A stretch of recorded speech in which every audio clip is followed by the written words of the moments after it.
Welcome, partners, to Ada Continues, episode 0201. We did it, guys. We got the 4 digits. We got the 4 digits, baby. You could So, have started off with like 00001, and then you'd start off at 5 digits. now you're just telling stories. Come on now. So, anyways, this is Ada Continues. We are a weekly podcast in which we talk about video games and other related topics. It goes up every Monday on outofcontinues.com as an MP3, or it goes up a little bit before that on youtube.com/avcontinues as a video if we are able to record a video. The past few weeks we were unable to, but now we're back, baby. We're back. You can see me. I lost my cowboy hat. Where'd it go? Where'd it go? Does So, that make you angry that it's gone? nah, I'm fine. Okay. I'm chill. So, anyways, for those of you who are new to the show, I'm your host, Stafa, and I have different guest hosts with me each week. And this week I have Jake. What's up? And the voice you're hearing previously was Kevin. Hello, hello. How you guys doing? Pretty Wonderful. good. So, How are you, Steph? I'm doing fine. And, as I mentioned last week on episode 200, whoop, What? I mentioned that I was moving and that my internet situation should be fixed. And guess what? It looks fixed. It's fixed. I'm here. I'm not And disconnecting. You've got a nice new environment for your recordings too now, because it's not like Yeah. that empty room. You've got a bed in the back, and Yeah, kind of and like your home, like your old, like where you lived before. Yeah, Before you there's moved. like carpet now, so that kind of Ooh. helps absorb the sound waves, so it shouldn't be as echoey. So, Nice. I mean, audio quality should be better, online quality should be better. So, we're getting going, man. So, let's get to it. And this week's episode segments will include our main topic, which will be on game demos. After that, we got some quick announcements, and then we got quite a few news topics to talk about. So let's get going. Before that, I got a couple disclaimers. First disclaimer is all opinions expressed on this show are of our own and not of our employers, whether past, present, or future.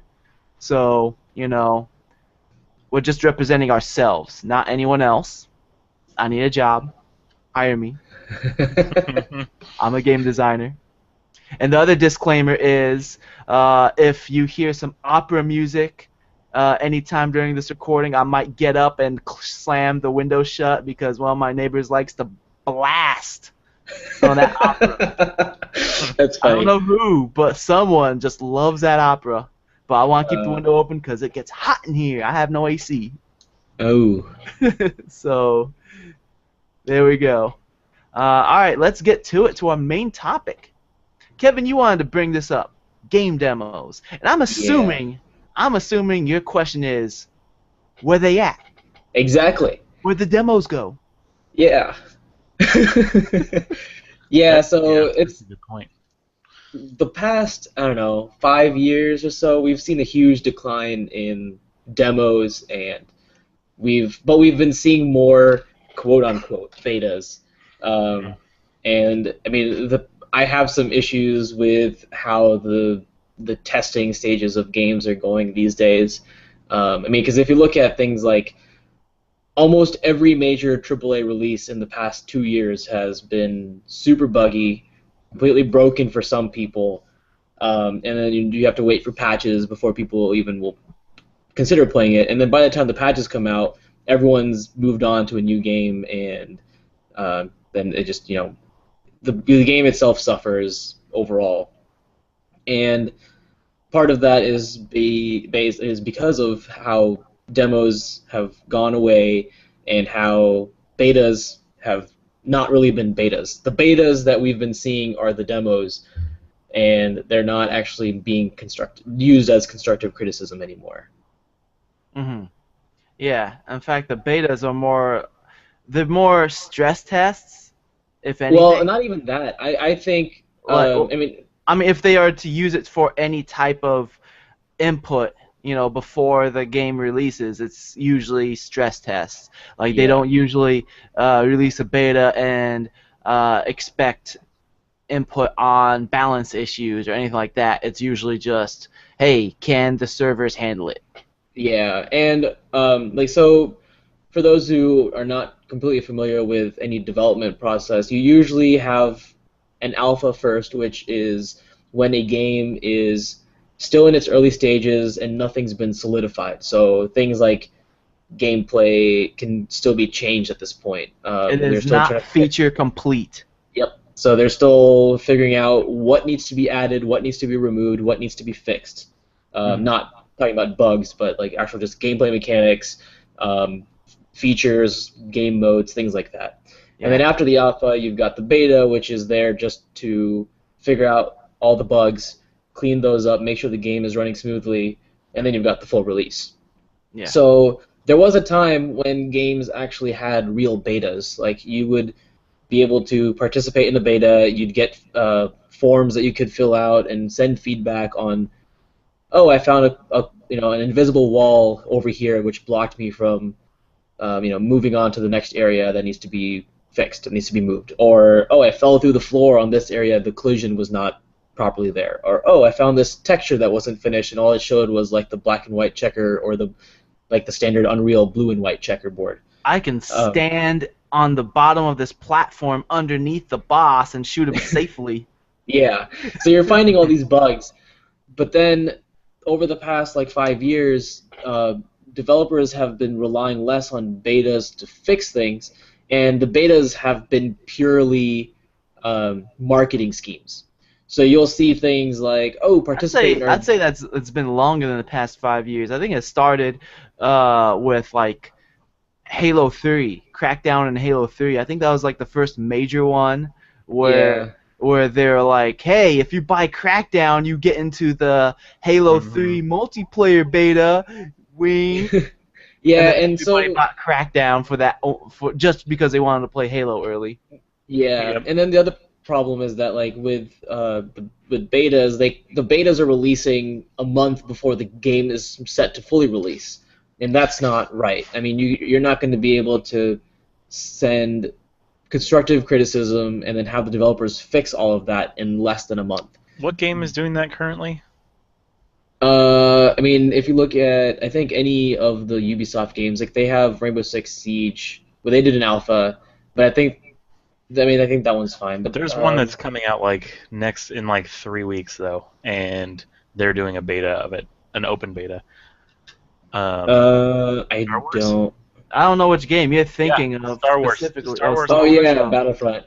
And they're doing an open beta of it here in like they don't know when, but the game releases in like a month and a half. I know, like Street Fighter V. If you pre-order the game, then you get into the beta, and they had tons of problems with that. Like Yeah, they're like, you're gonna get into 5 beta sessions, and the first one is so terrible that no one was able to play. That they're like, oh, that one didn't count. That didn't count as one of the 5 beta sessions. yeah.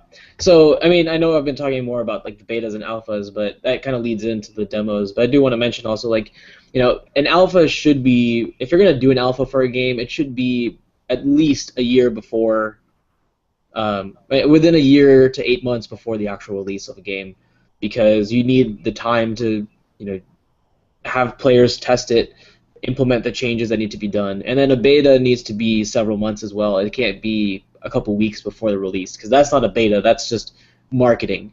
That they're just trying to get the word out about the game, and people are like, "Ooh, beta! I can play the game, experience it early, and see what it's like." And that's the new demo. Really, is like a pre-release demo, so that they start building up hype for the game rather than actually using the betas for what a beta is meant to be used for.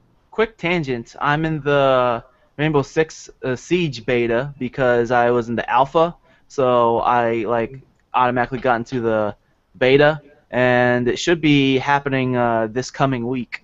Like they open it up on my UPlay account to um, pre install the beta before it goes live. Yeah. But yeah, so then I played the alpha. It was kind of fun. yeah, I've heard good things about the Rainbow Six Siege alpha. I remember you talking about that on one of the episodes too.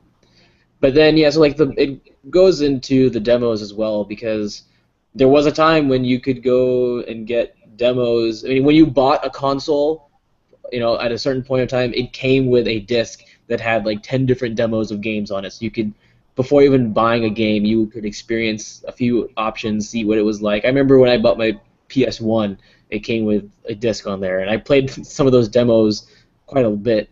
And yeah, like demos are going away too. On Steam, there was a time you could go there, find a game. Quite a few of them had demos, and now it's very rare to find a demo at all.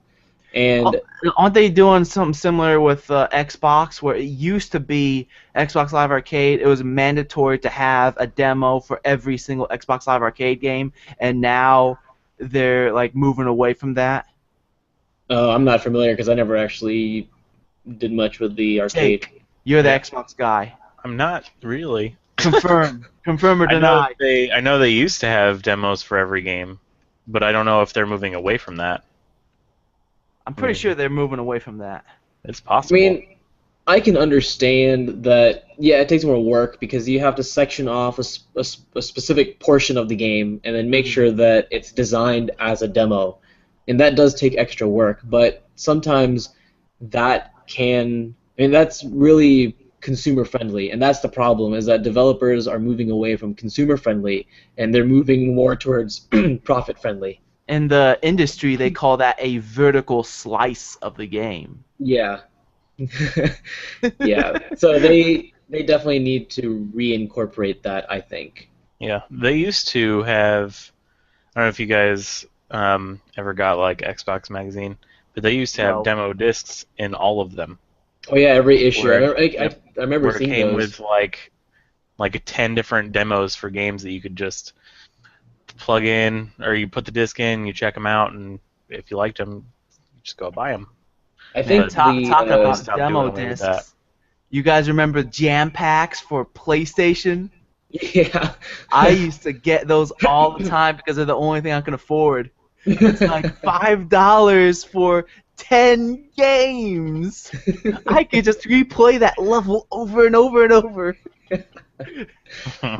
Yeah, I think the PC Gamer magazine also used to come with a disc that had demos on it occasionally. I don't think it was every issue, but they definitely had some issues that came with a demo disc. A couple But I of haven't seen times, that at all.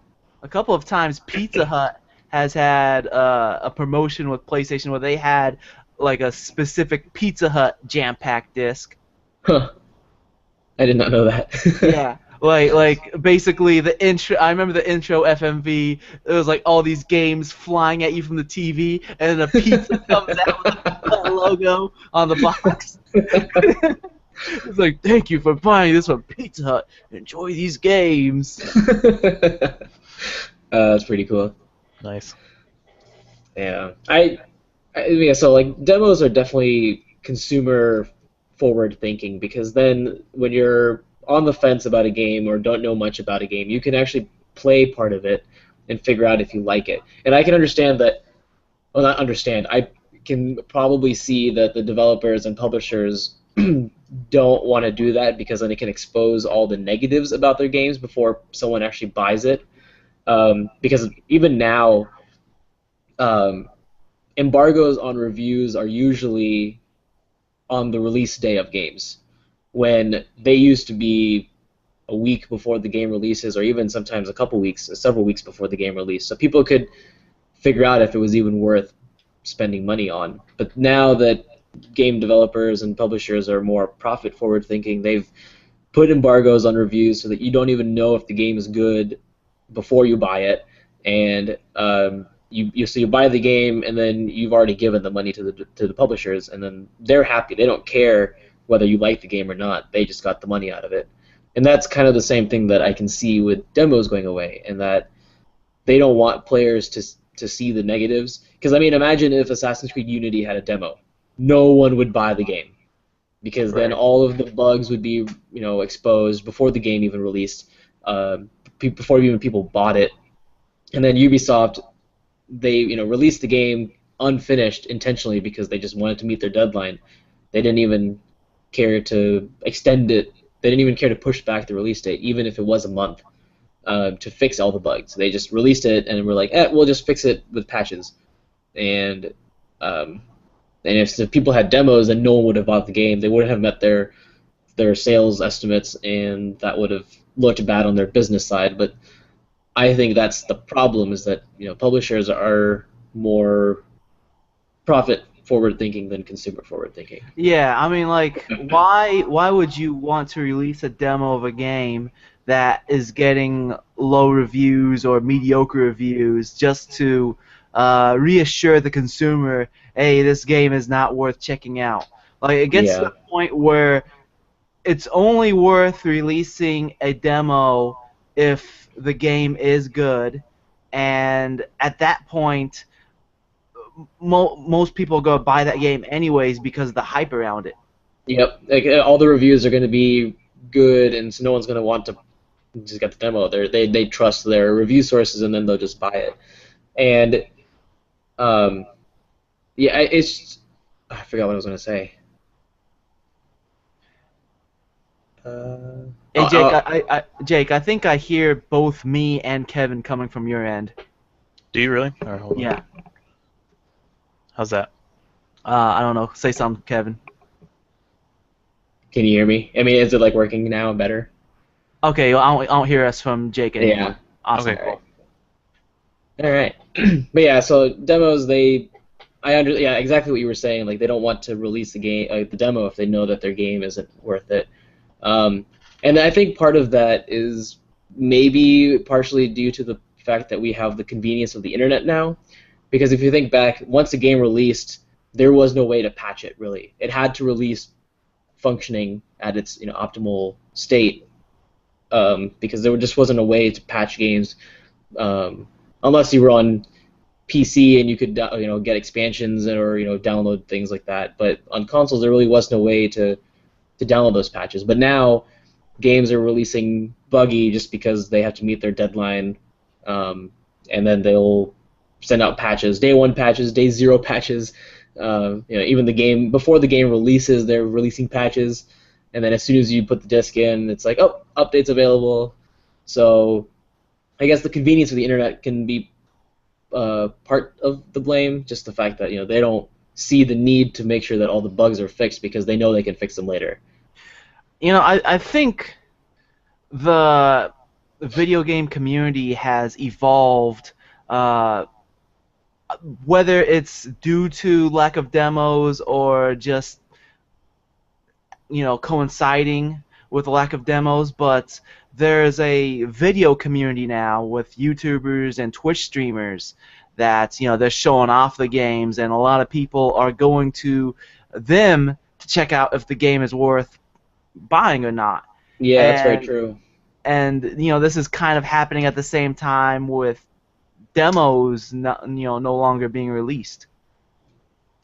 Yeah, that makes sense, because a lot of people are reading fewer reviews, and looking more towards the YouTube community to see if the game is what they want. I know I've done that a little bit too. Yeah, I mean, there's also just not... Game journalism is taking a huge turn over the past few years. I mean, magazines are not as popular as they once were, and Everything's moving to the internet. Yeah, and even now, people don't have the patience to read a review, and that's partially why a lot of journalism sites will put like a quick synopsis of the review at the top. Like, people just look for the score, they look for what's good in the game, what's bad in the game, and a brief synopsis of what the review is, and we'll just make a decision based on that. It's easier for someone to watch a video of someone else playing the game rather than reading something, because you can kind of watch passively. You can put the YouTube video on the side while you're still working on something else, but you can't read on the side while doing something else. And I guess that's part of it too, but the patience also is kind of going away, I think. Personally, I feel like as I've gotten older, I've cared less about demos. I probably because when I was younger, I saw demos more as a way to play games that I can't get a hold of because I can't afford Hmm. them. Yeah. And at this point, games have been getting a lot cheaper. It's a lot easier to get a hold of games if you know uh, how to get a hold of really cheap games, whether it's through bundles or special sales and such. You could get games for like you could get a bundle of games for $5. You know, so at this point, like Yeah. I have an abundance of games. I have more games that I know what to do with. While back then, I had so few games. When I had demos, it's like awesome. I have something different to play now. Yeah. Yeah, I can see that for me too, because when I had my PS1, I'm pretty sure I had more demos than actual games. Yeah. So, Yeah. yeah. So I think that with the amount of people streaming on YouTube now, that if you really wanted to check a game out, you could just watch somebody play it. Yeah, and it's definitely a lot more convenient that way too, Yeah. because someone else already has you can see the game being played, you can hear their impressions on it, what they like, what they don't like, Right. And if and you, there's you know, usually quite a few people that are playing it too, so you get more than one Yeah, opinion. there's so many channels on YouTube, like youtube.com/adcontinues. Yep. Yep, that's the main one. That's the actually the single biggest. Yeah, Yeah. that's a Right that's there a above that's a PewDiePie. lie. Single biggest? No. Single most important? Yes. Yeah. You guys have anything else to say about demos before we wrap up the discussion?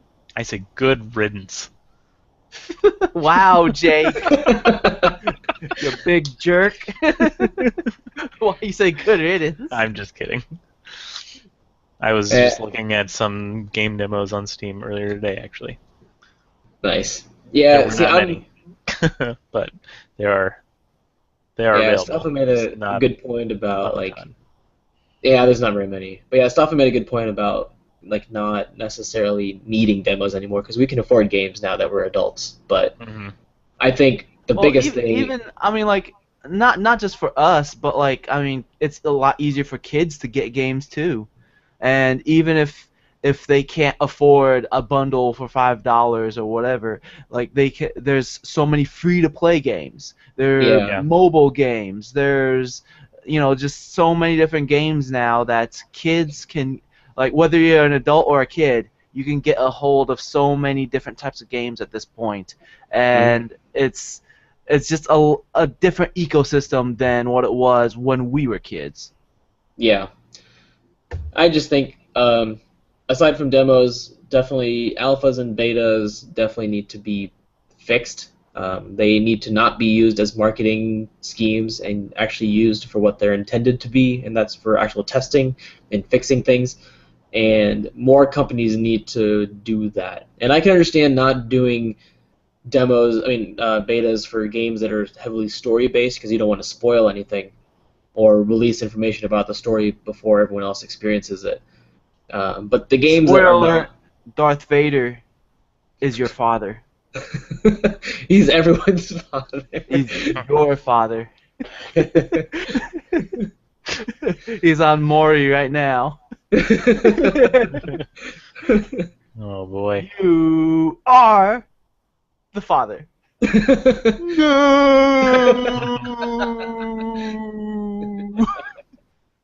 Nice.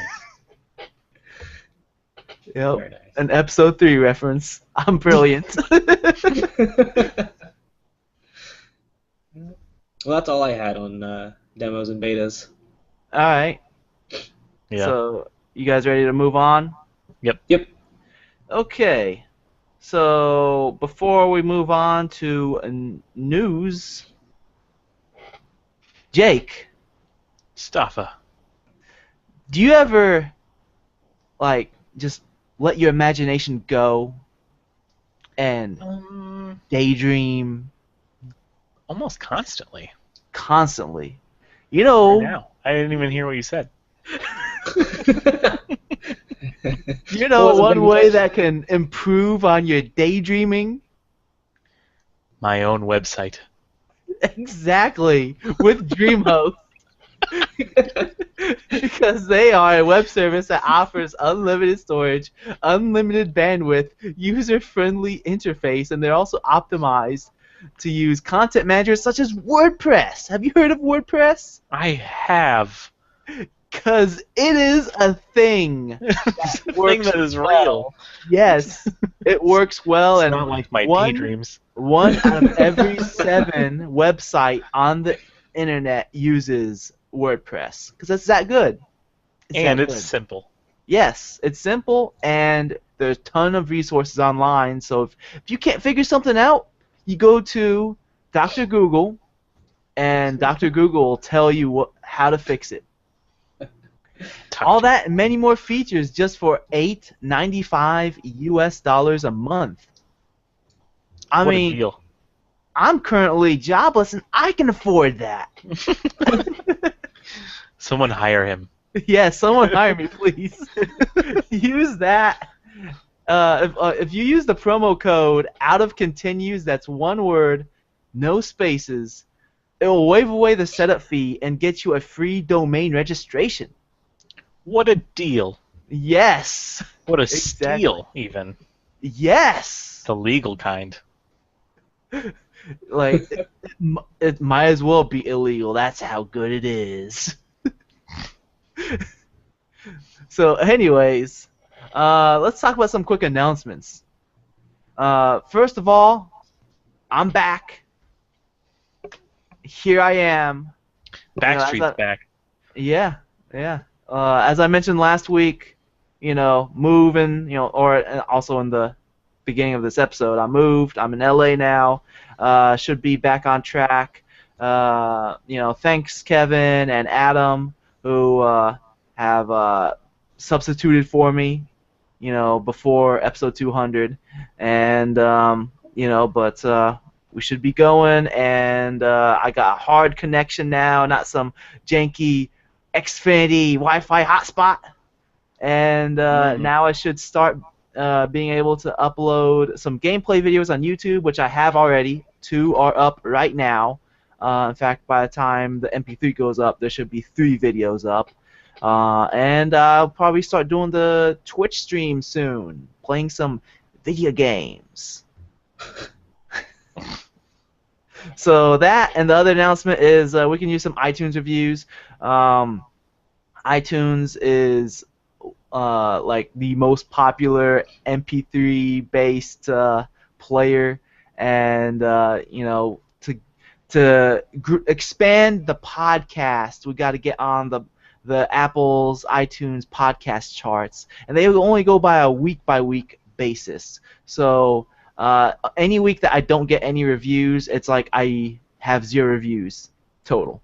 So if you want to help out the show, please leave a review. 1 star, 5 star, somewhere in the middle. As long as you're honest. I appreciate the criticism, and that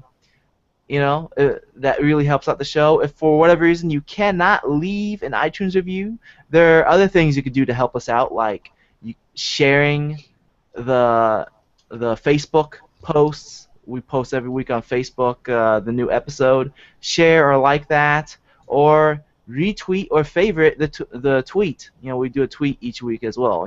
Those things help spread the word of the show.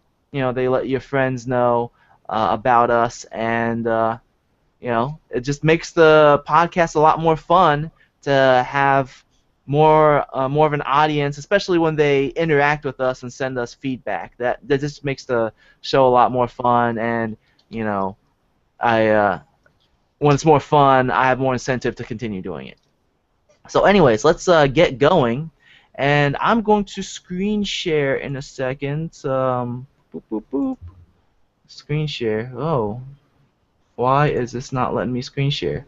Okay, maybe I'm lying.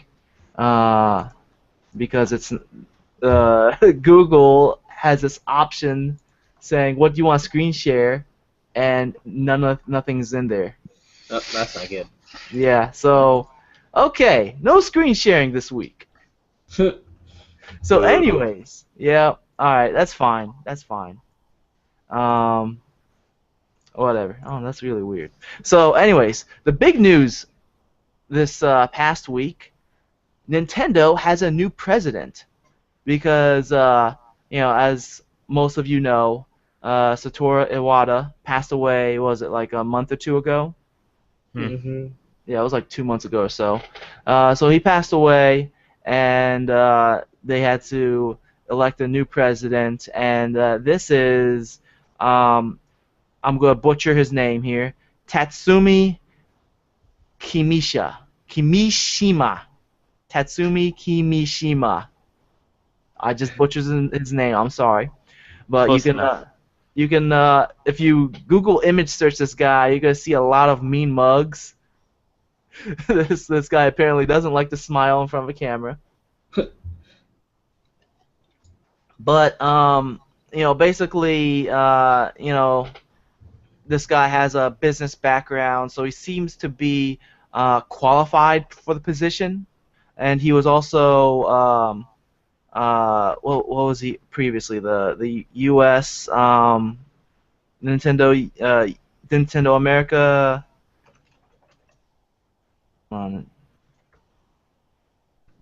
America. He was okay. He was director of Nintendo America. That's what he was. Sorry. His previous roles have included as chief financial officer of Pokemon Company and director of Nintendo America. Okay, so he has had some, high up roles and all that. So basically, I find it funny that some people are upset about this guy being the new president because of the fact that all his pictures he's looking mean. And they're like, "Oh, Iwata was so friendly and smiling, and this guy's a mean mugger. Nintendo is doomed." I mean, honestly, right now, what Nintendo really needs is better business. And if this guy has good business experience and understands how to run a company, then I think that's what Nintendo needs more than a happy person, like smiles all the time in front of a camera. He's only elected president for 1 year.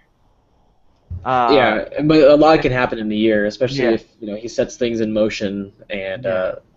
He said for the most part he wants to continue doing the stuff that Iwata has set, and he also said that he's open to the idea of having an outsider hired to run the company. Oh, okay. And I think that is that's your calling. Yeah, I'm here, baby. I'm here. I'm currently unemployed, Nintendo. I can make dreams happen with DreamHost. Just use the promo code out of continuous. So anyways, so he said he's open to having an outsider. I think that is really good because I think Nintendo, that's what they need. I think especially they need, I think they need a Westerner to understand, that understands the current game industry, because Japan, like the Japanese game industry, like they're kind of doing their own thing. Yeah. Japan is literally an island, and they got their own stuff going on, and it seems like they don't understand the rest of the world, and so they need some, like a Westerner to come in, because the Western world takes up a majority of the video game industry. So, yep. That's what I personally think. And also, one thing that I find positive about this guy is that he mentions, or he has mentioned in the past, how he thought the Wii U was going to be a failure. He talked about how it was going to be too similar to the Wii, there wasn't enough differentiation between the two, and it was going to create market confusion, and that it was going to be a failure. And he was right. You know, I mean, like it was kind of obvious. Like everyone and their mom pretty much said that the Wii U is a bad name, and Yep. a lot of people were confused as to what it was, whether it was a new console or just a controller. So it was just like a few higher ups in Nintendo that thought it was a great idea. But yeah, what do you guys think?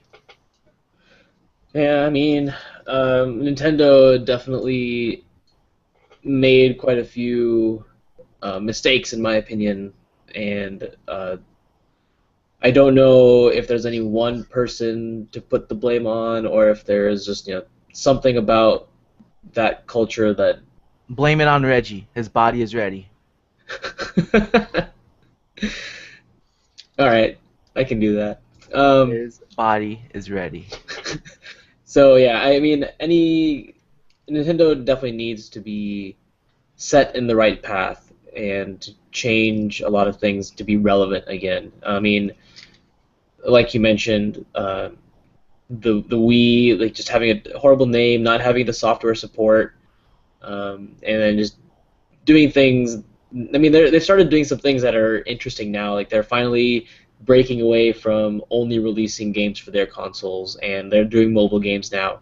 I mean, that should definitely, hopefully, set them on the right path. But Dude, imagine how much money Nintendo would make if they released Mario Maker on Steam. oh yeah, Yeah. Dang, I'm I just mean, saying. imagine if they incorporated Steamworks with And not Mario the Maker.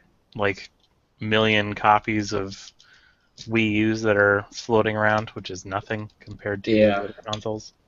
Yeah, the Wii U has not been selling well. They hardly release games for the Wii U, or and all the games released on Wii were not popular unless it was like, I mean, they definitely had a very specific demographic that they attracted. I mean, it was either the really young or the elderly, Or the I mean, diehard, you know. yeah, or the diehard fans of Nintendo. But the general gaming population didn't feel attracted to Nintendo as much. I mean, They they did used it to have a first. stronghold. Yeah, they did it first because they had like the cool new like motion sensing and stuff like that, but then, Xbox did one better without having a controller. But even then, That's everybody's all. kind of getting away from that. Yeah, motion controls are definitely going away. I mean, Microsoft's still pretty adamant about. I mean, they used to be pretty adamant about their Kinect, but they've not mentioned anything about the Kinect since the release of the Xbox One. So, um, but yeah, I mean, Nintendo needs a lot of work to get back to the level of relevance that they used to have back when the N64 and the Super Nintendo and the even the GameCube, I think was the GameCube was where they kind of started their fall, but the GameCube also still had quite a few great games, but that was like their turning point, and then it just went downhill from there Yep. I think it started going downhill from the N64. because of the controller. Not just because of the controller, but because they were using cartridges. I mean, like if you look at Nintendo, they dominated with the Nintendo Entertainment System. They Yeah, dominated with the Super Nintendo, and when it came with the Nintendo 64, they were in second place. They did not dominate with that. PlayStation was definitely in first place.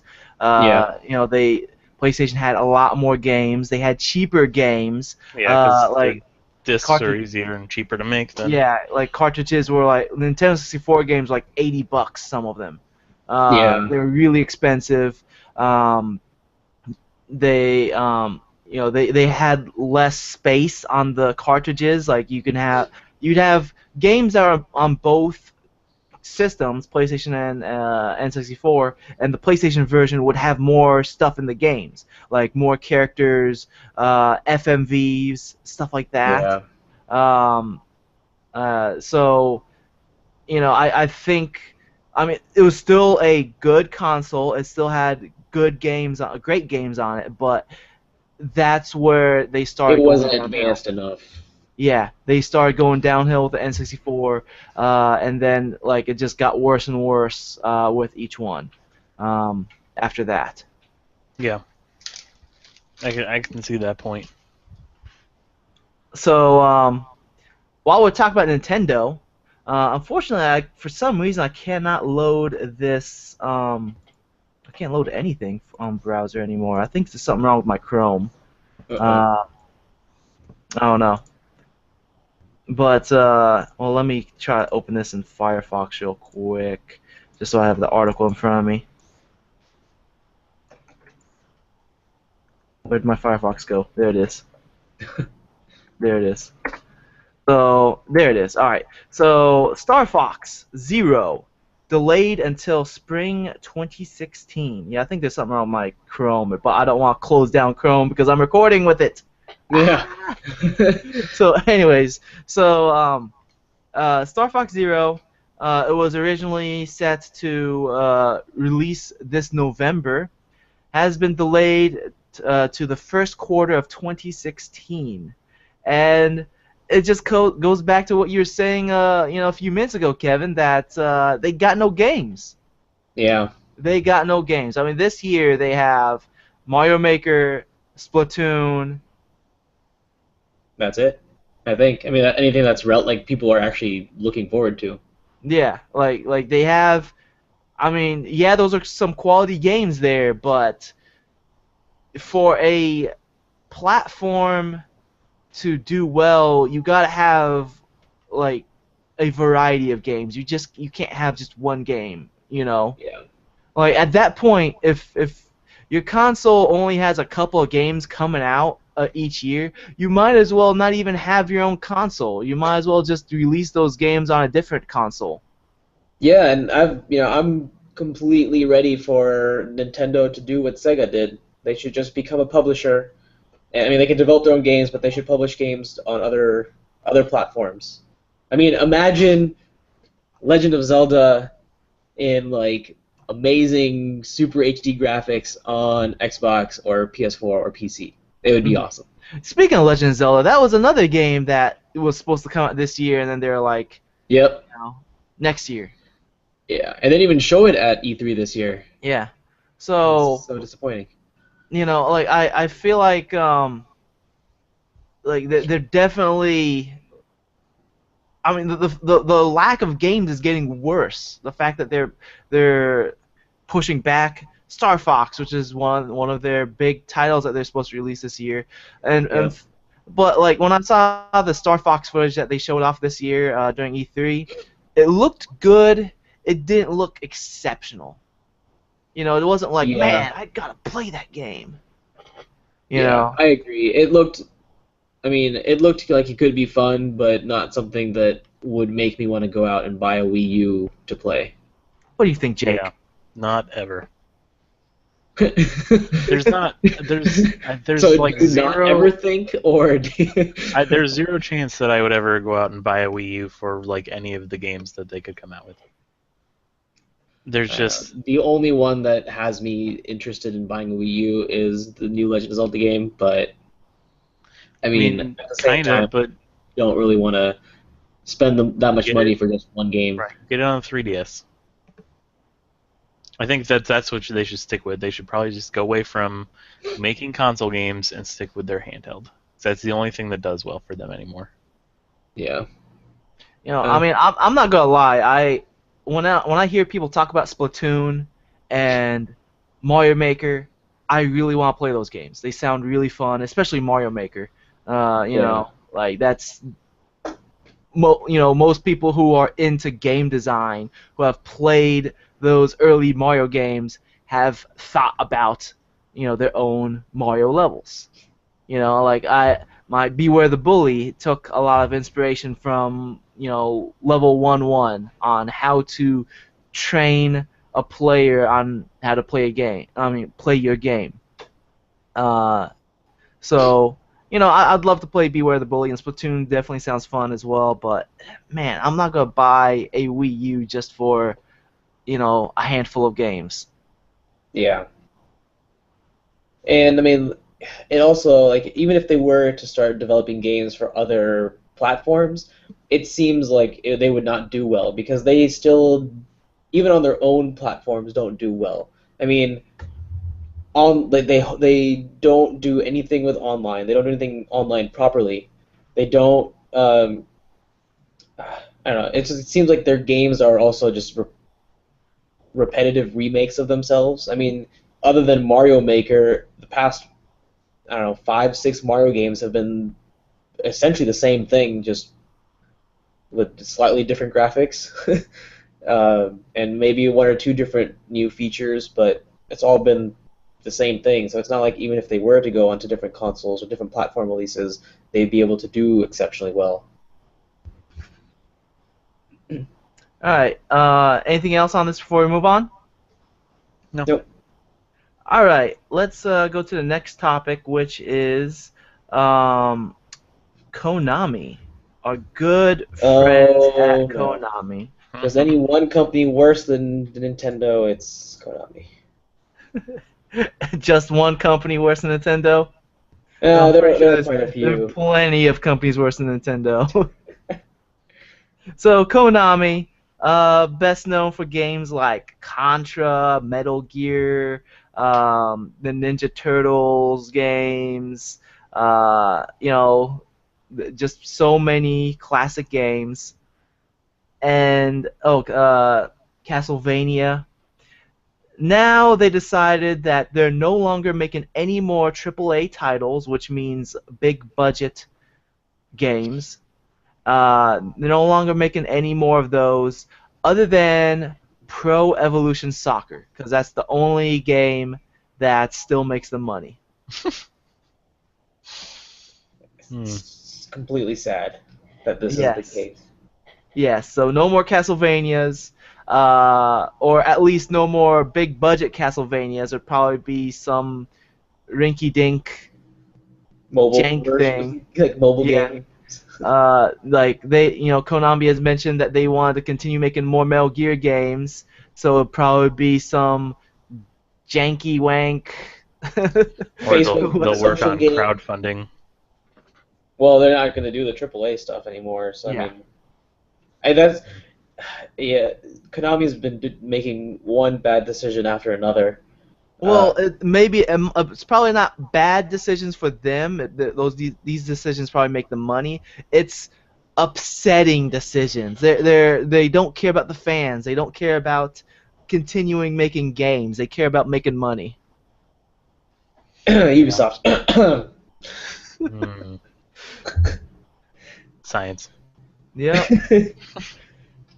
Yeah, see, I'm pretty sure that any future Metal Gear games are going to be so turned away by the fans because of what Konami did to Kojima, and I just don't see any future Metal Gear games doing anywhere near as well as what we already have.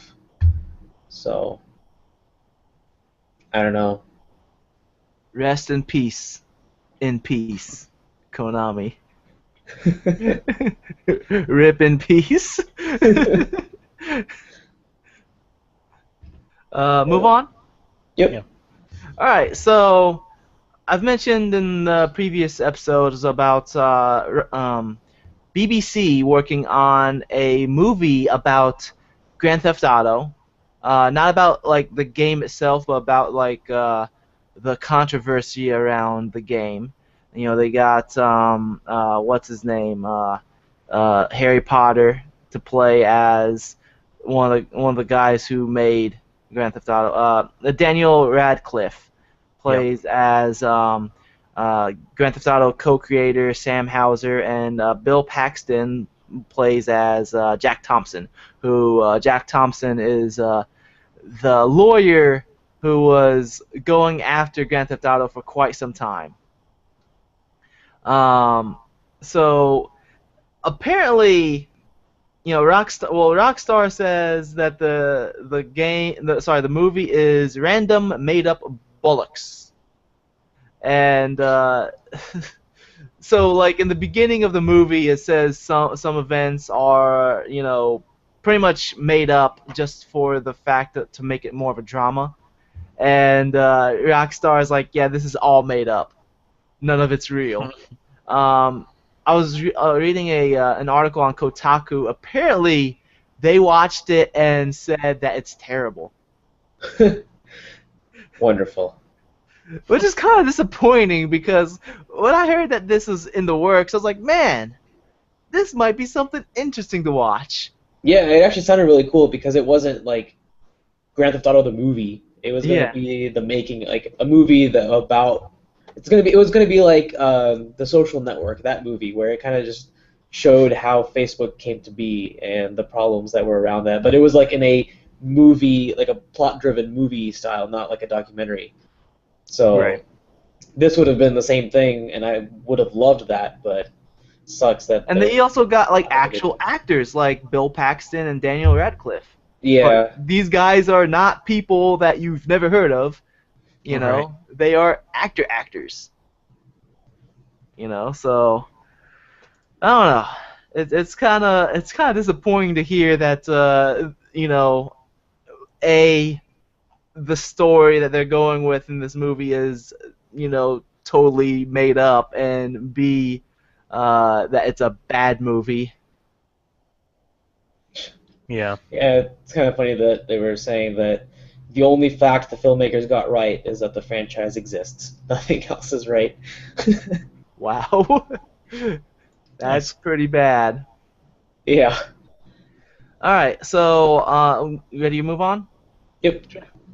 All right, so PlayStation 4. So most of you know what PlayStation Plus is. PlayStation Plus is a subscription that you can get with your PlayStation consoles. It gets you free games each month, and well, it gets you games each month. I shouldn't say free games. It gets you games each month because you're paying for the subscription, and also on PlayStation 4, it allows you to play online.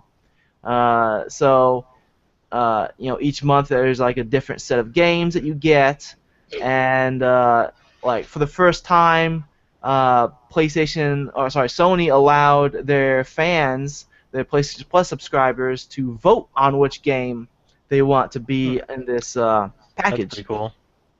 And so this past month it was, or this month it was Grow Home. And that's a game that was on Steam, and I've done some streaming on that, and recorded a video and put that on the YouTube channel, so you can check it out if you want. Pretty fun game. And so Grow Home is the fastest downloaded game on PlayStation Plus. It reached 1.5 million downloads in the first week. And that's saying a lot because Rocket League was getting a lot of downloads. Like, that was a brand new game. Same here with Grow Home, brand new game. But Rocket League, brand new game. A lot of people are still playing it today. A lot of people are having a lot of fun with Rocket League. But Grow Home, single player game, and it's 1.5 million downloads the first week, which makes it the fastest downloaded game on PlayStation Plus. And that says a lot. It says that it was really successful for them to set up a poll on which game should be released for PlayStation Plus, because that way at least the majority of the subscribers will get the game that they wanted. Yeah. Right.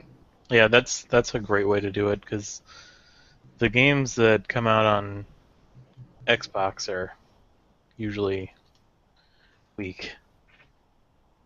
I like how you to put it pause nicely. and like, It's just It's disappointing.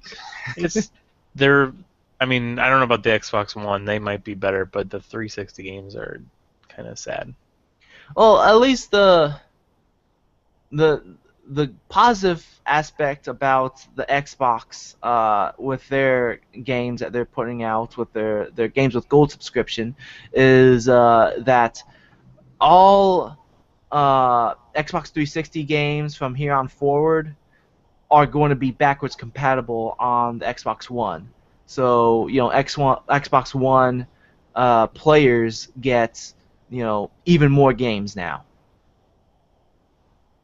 Right. Mm-hmm. But I mean, I think this is really it's really awesome that a lot of people are playing Grow Home because, I mean, despite it being a Ubisoft game, it's a really fun game. I liked it a lot, and it's nice to see that a small game like Grow Home is getting a lot of attention and people are checking it out because it's awesome. Yeah. More games that try to do something unique like that should get more attention. For those who don't know what Grow Home is, it's basically like you're playing this little robot dude. It's kind of like a platformer where you're jumping around and exploring, but it's more of a climbing game. You're climbing this beanstalk, and you get to sprouts on the beanstalk, and you can make those sprouts grow, and you kind of steer it like a bucking bronco, and you're trying to like collect these gems, and then you're just trying to get the sprout, the beanstalk up to the mothership that's in the atmosphere. I mean, it was really fun. Sounds Exploration, pretty cool. climbing. I liked it. So move on. Yep. Okay. The next article I have is also not showing up on my Chrome for some reason, so I gotta get it up on Firefox. There we go. Alright, so all Rainbow Six Siege DLC maps will be free. Sweet.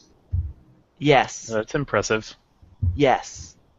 I like the fact that developers for these, AAA shooters and the publishers are allowing them to start doing this. Release maps for free rather than going the Call of Duty route and try to make as much money off of maps as possible. Yeah. Like what's it, the Vince Zampella, I think, from not Respawn. Yeah, Respawn. Yeah, he's Respawn now. Yeah, from Respawn with Titanfall was talking about how, like Titanfall 2, they don't want to sell map packs.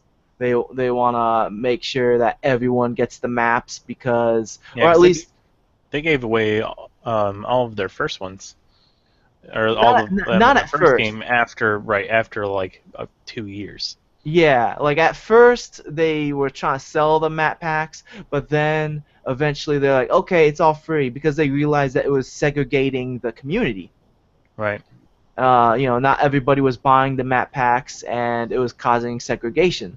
So, eventually they released it for free, and they're like, yeah, we'll definitely reconsider that with the next game.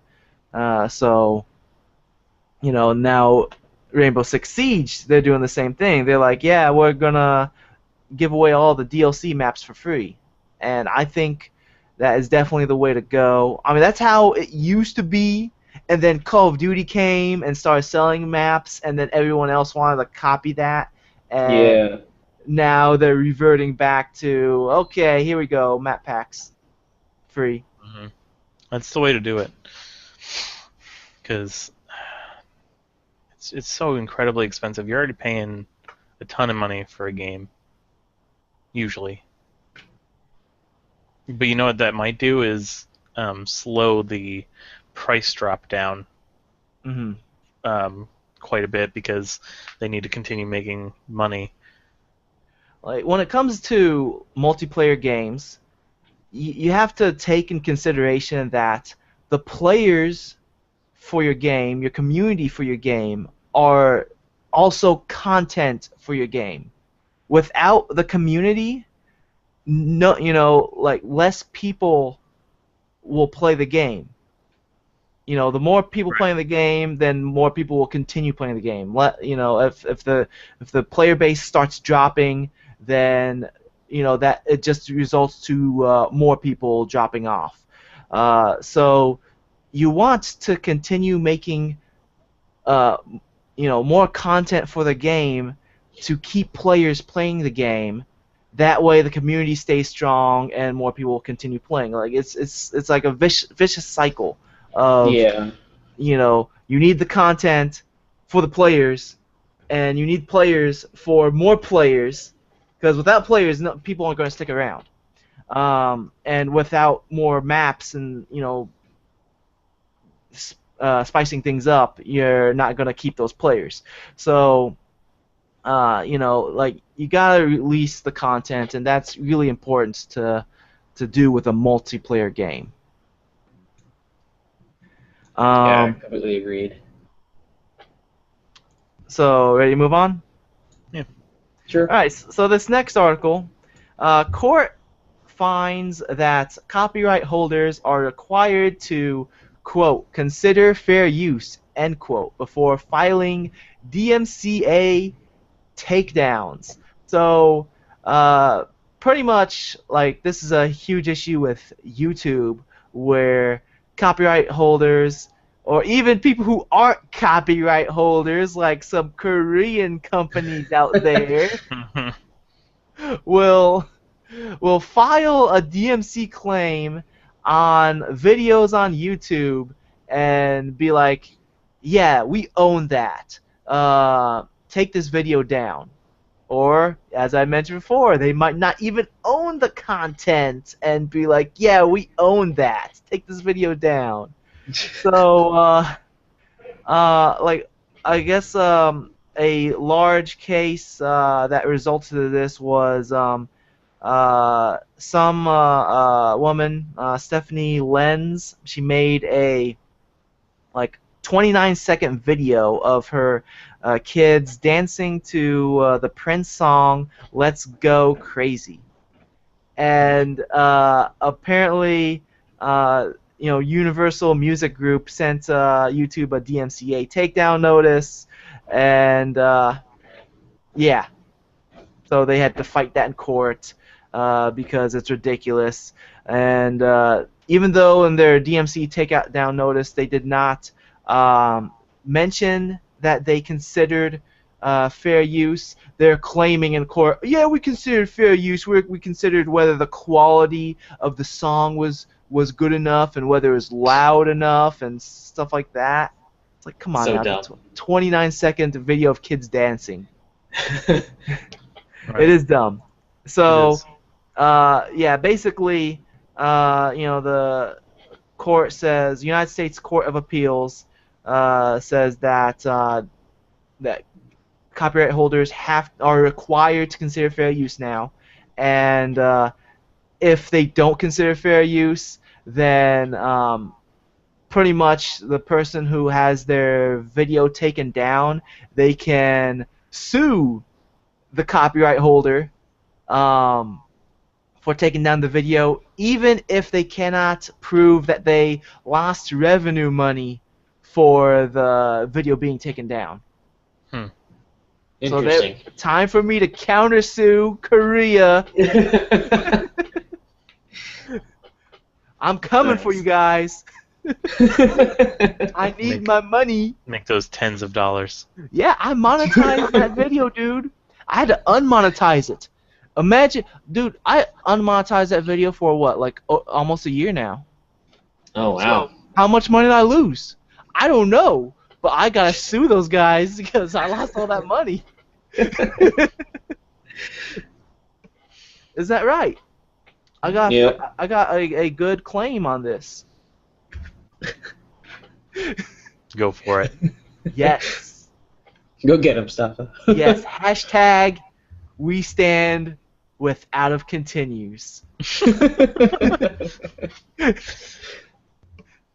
That's right. You should Fight- get that on a shirt. Fight the true fight. Come on, Obama. Why aren't you inviting me to the White House? You gotta make a clock first. Man, I got something better than that. You got games. No, I got something better than that. Use the promo code AVContinues at DreamHost, and it will make your dreams come true. All right. All the dreams. Yes. So the next article we got here. Amazon's launching a gaming-focused Fire TV device. So they've had the Kindle Fire, the Kindle Fire TV, and now they're trying to make it more gaming-focused. This new one. Let's see. It's gonna be a $140 bundle. Comes with the Fire TV system. A new 4K enabled model for your 4K TVs. Yeah. All 12 of you. And a new game controller, 32GB micro SD card, and copies of Shovel Knight and DuckTales Remastered. That sounds pretty fun. Yeah. It'll be interesting to see. I mean, I can potentially see this having the same issues that the Ouya did. Yes. But, I mean, the Fire devices are technically Android devices, so it shouldn't be that hard for people to make games specifically for Fire TV if they wanted to, but I don't see very many people doing that. Yeah, I mean, like, I just think it's going to have a whole bunch of games that... So, I don't doubt that there will be games for Fire TV. I just doubt that there will be quality games. Most of the games that are going to come out on Fire TV are going to be things that you would rather play on a phone, like Candy Crush or Bejeweled or one of those like casual mastery games. In this article, it mentions that they're going to have games like Tales from the Borderlands, and I'm assuming they're going to have the other Telltale games on there as well because those games are on Android devices. Yep. They mention Goat Simulator. Crossy Road, which I guess is going to be like it's going to have like a new 2-player mode or something like that. Oh yeah, I saw something about that. Also, it's going to have the Fire TV. The Fire TV is going to support the GameFly streaming, which is going to be what was that thing called that died out? I know what you're talking about. It started with a V or an O, I think. OnLive. OnLive. I don't know why. It was O. So it's similar to OnLive. So you can play games like Batman: Arkham Asylum, Darksiders 2, Mafia 2, many other games coming. Do many people still use GameFly? Yeah. How is that GameFly still in? Well, he uses regular GameFly where you order the discs. Yeah, the discs. But I mean, like, the thing is with the game streaming, like, it's not really a thing that works too well right now. I haven't heard too many great impressions on that yet. Yeah. So it's like, who's the audience for this? Is this for people who like play games occasionally?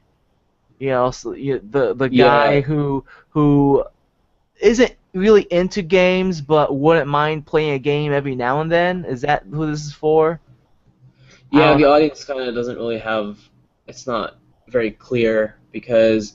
And I can see this attracting some of the people who play more mobile games, but maybe want something a little bit with better controls rather than a touchscreen. But I don't know. I think that the gaming stuff on this was an unnecessary add-on to the Fire TV. But Apple's doing the same thing with their Apple TV that they announced at their event last week. So, I mean, everyone wants a piece of the gaming pie, but yeah, because it is a big business, but it's hard to compete with Xbox and PlayStation right now. So basically, this Fire TV is 75% more processing power and 2 times more performance than the regular Fire TV. Yeah. What do you think, Jake? I don't actually know much about it. Would you buy a Fire TV? No, but I don't really play games on console, so All right, if you had a choice between a Fire TV and a Wii U. no, probably the Fire TV then. Wow. Burn. Burn. I would have to disagree with that, but that's They probably would just have more games that I would actually want to play. Man. what I would do is get the Wii U and then get a Chromecast dongle and just use my phone to stream everything that I needed to my TV. You're a dongle. Oh. Oh. Jake, Yeah. you're done. I'm sorry. Kicked off. Clock out. Clock out. Stopping the Fire. All right, let's move on before Jake says something else amazing. Yeah. Good idea. All right, so the next article I got on here, basically, Gravity Rush Remastered got announced. Gravity Rush is a game that 5 of us played on the PS Vita, and 2 of us have beat, not including me. So Gravity Rush is one of Sony's first-party games. It was a new IP for the PS Vita, and it had a lot of interesting things going on with it. Like basically, you play as this girl who gets the ability to manipulate gravity, like around her, and so she can fly around and also lift things around her as well, and you can like walk on ceilings and stuff, and it was pretty interesting. Like it had interesting mechanics, but it had issues. The game got really repetitive and slow. I felt like I saw everything the game had to offer, and I was like, I'm done with this game. Yeah, it had some really cool things going on with it too. Like it had like these comic book cutscenes similar to Infamous, and even though it had like a comic book style with the cutscenes, which is more of a Western thing, the game itself felt very like Final Fantasy, like very Japanese fantasy. You got like airships and stuff, and it just felt like like the Final Fantasies that came from 7 on up. Not the ones before that. Does that make sense? Yeah. Yeah. So I don't know. So apparently, because no one played the game, they're like, okay, we're remastering it. It's coming out for PlayStation 4, and they're reworking some of the controls because it had some like touchscreen controls, and they're reworking it to use the L2 and R2 triggers since Vita doesn't have those. Mm-hmm. And with that also came the announcement of Gravity Rush 2, which is also going to be just PlayStation 4. Will not be on the Vita. So They look cool. I don't think I've ever even heard of them before, but they look neat. Like the idea of it seems like it's a cool idea. like I have 2 opinions on this. First of all, the fact that they're releasing the second game on PlayStation 4. This is like a definite we don't care about the Vita anymore. Yeah. They're releasing all their major Vita games onto the PlayStation 4. Like what was it? Tearaway is being re-released on the PlayStation 4 with like different mechanics, and Gravity Rush now on the PlayStation 4. So this is that's one opinion, that they're definitely done with the PlayStation Vita, which is kind of sad because Vita is a cool device. It just has no games. And second opinion, I hope that they make this second game a lot more interesting, or at least more. I hope they make it more fun and fix the issues of the first game, because like it seemed really cool, but it just couldn't grab my attention long enough. Like I was like, Yeah, that's how I felt with Assassin's Creed. The first one, very repetitive, kind of boring. Second one was greatly improved upon. yeah, yeah. I think that's a good comparison. This Gravity Rush 2 needs to be the Assassin's Creed 2. Yeah, because Assassin's Creed 2, in comparison to the first one, was just leaps and bounds better. Not boring ever. Even though it is still kind of repetitive, it has enough variety to where it doesn't seem like it. You got any opinions, Kevin? No, I actually haven't played the Gravity Rush games, so I don't really know too much about them. So. She was a character in PlayStation All Stars Battle Royale. Another thing I haven't played. So, last thing I got on here, Ghost in the Shell First Assault, standalone complex online. So I saw this trailer and I was like, this seems kind of interesting because I haven't seen I've seen Ghost in the Shell, the animated movie, the first one. I don't know if there's another one, and it was interesting. It had like really good animation. I like Cyberpunk. You know, that's one of the reasons why I watched it. The trailer looks pretty cool. I haven't watched Standalone Complex. I heard that's a lot better than the movie. I haven't watched it at all though. But from what I hear, that it's like Ghost in the Shell has a lot of like, has a deep story with like, you know, people being augmented, similar to Deus Ex, but even more so, like to the point where they're more machine than human. And people can get hacked, like their brains can get hacked, and so on. So, I mean, from what I hear, it has a pretty good and complex story. And from watching this gameplay trailer, I was like, man, maybe I should watch some Ghost in the Shell standalone complex. But and I was kind of interested from watching this gameplay trailer. It looks kind of cool, but at the same time, a lot of the other first-person shooters are doing this same thing with Cyberpunk.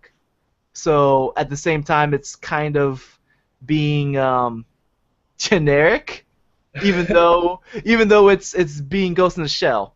But after I watched the trailer, I checked out the website because it's like apply now for the beta, and so I went to the website, and then it made me go through a survey asking me about free-to-play games. Oh no! And I'm like, oh no, this is gonna be a free-to-play shooter? Fail.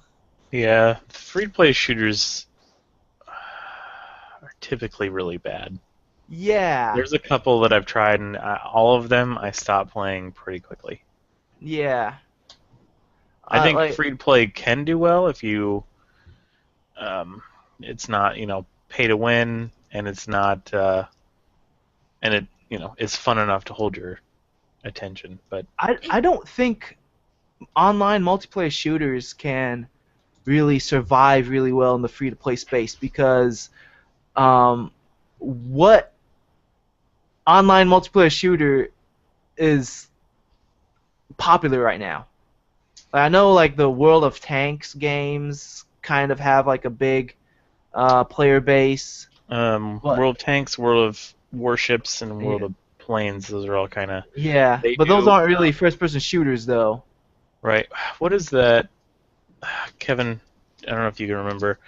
The one game it's the second one, and it's a free-to-play. PlanetSide 2? No, is it? It's the one where it's like capture the flag, you have to go to their base, get the flag, and come back. But it's like Tribes. Yeah, Tribes. Ah, yeah. Tribes was fun. They destroyed Tribes, man. But Tribes was very much pay to win. Yes. In the beginning, yeah. Well, it still kind of is, but yeah. I was a huge fan of Tribes 2, and then Tribes Vengeance came out, and it killed Tribes. And then Tribes, what was this last one? Ascend. Tribes Ascend came out, and it like killed Tribes even more so. First it stabbed it to death, then it shot it in the head. I Yes. played that. I played Tribes for the first time with Tribes Ascend, and I liked it at first, and I played it a lot. But then people, spent a ton of money on unlocking stuff, and it was awful. Like Yeah, it's not it fun. made no sense the way they had their monetization with their microtransactions. You had to pay to unlock weapons and classes, and certain classes can use certain weapons, and that was completely against what made Tribes great to begin with. Because in Tribes 2, basically you had heavy, medium, and light, and you can basically customize those three any way you want. You can Right. have like any of these weapons. Well, except there's certain weapons that are like only the heavy can have this mortar, stuff like that. But other than that, like you had full customization on making the classes the way you wanted. Yeah. And that was one of the things that made Tribes great. And they completely took that away by making it so that you had to pay for certain classes. And Right. And pay to unlock certain weapons, and yeah, you unlock these weapons, and then you're instantly just insta kill everybody. and the developer did not listen to anyone as far as the balance issues, and there were white knights like that would always reply in the forum saying, "Oh no, you're wrong. It's perfect." Those are the people that had bought all the weapons. Yeah, they ruined the game. But yeah, like going back to this Ghost in the Shell first assault. So it seems like they are not taking advantage of the license Ghost in the Shell at all, other than the fact that they're using Ghost in the Shell characters that you can play as. It's like, hey, I remember that's the main chick. Oh, I remember that guy who has like the robot eyes. That's a person too, you know. And then it's like, other than that, it's they're not taking advantage of Ghost in the Shell because that there's a story behind that. And if you're gonna be making a game that's based on a story, why don't you want to like at least have some kind of a campaign mode where Yeah, because that you costs a lot of money. yeah just make a free to play shooter. There you go. Yep. I mean, I get it if you're a smaller studio. Cutting out the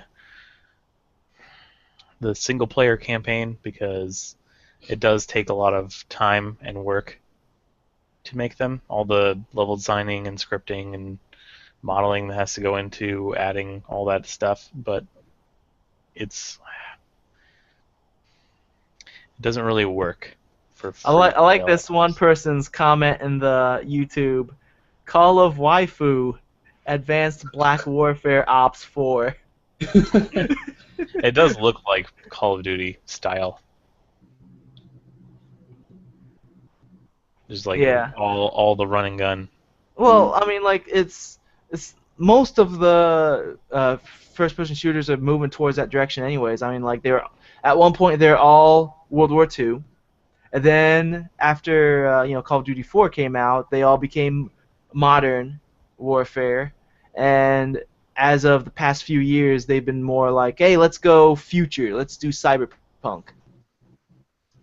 So Yeah. yeah. But I don't know. That's kind of disappointing. That I mean, I'm not like a huge Ghost in the Shell fan. Like I said, I just watched that one animated movie. That's it. But it's just kind of disappointing that they don't take advantage of the source material. Yeah. All right, so that's it as far as news. Do you guys have anything else you want to add? I don't think so. All right. So we don't have any listener feedback this week. But if you want to write into the show, you can do so by writing to podcast@outofcontinues.com, and we will read your question or your comment, and we'll answer your questions, and we'll be like, thanks, bro. You made my day. Or sister. or dog, whatever you are. Arr, arr, arr. So, anyways, shout outs and plugs real quick. Now that I got the internet going, we're back with twitch.tv/SayedStafa. That's SayedStafa. We're going to be playing some games on there, streaming live. My face on the camera, and I'll be like, video games.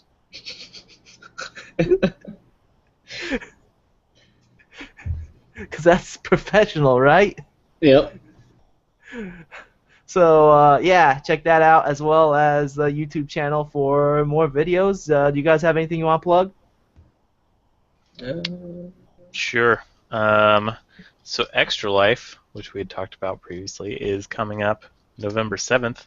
It's a 24-hour gaming charity marathon where you raise money for children's hospitals all over the country, in the U.S. and Canada.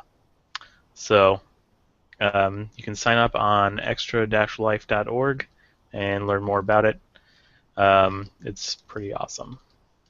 Yep. Help kids. Don't not help them. I hate kids. You're fired, Stafa. That's true. No, I love kids. You're still fired.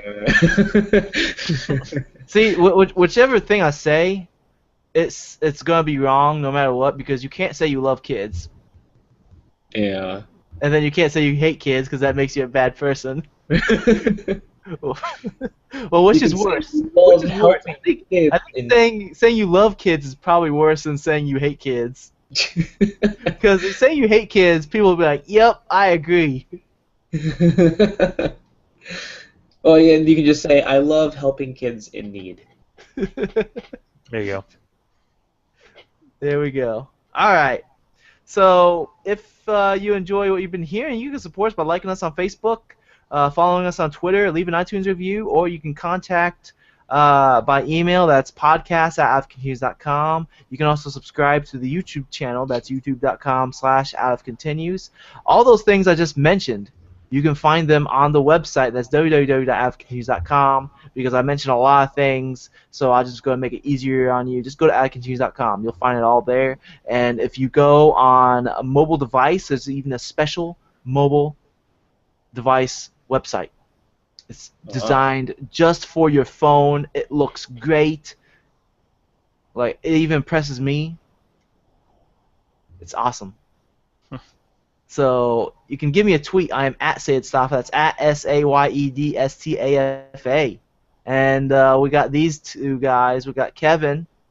I'm at KSTrehan, KSTREHAN. And Jake, did you start using Twitter again, or are you still not Twittering? No, I don't do the tweeting. Okay, this guy's Twitterizing. fired. He's Yeah, fired I'm again. You've been Twittered? I've been Twittered. Alright, so I'd like to thank my guest host for joining me today, Jake. Yeah, thanks for having me. Kevin. And thank you, Stafa. With that said, I'm your host, Stafa. Thanks for joining us this week, and we would invite you to join us next week, because we have a very special episode where I have a guest host and we talk about a new topic. And then more news. And all the things. Yep. We'll see you next week.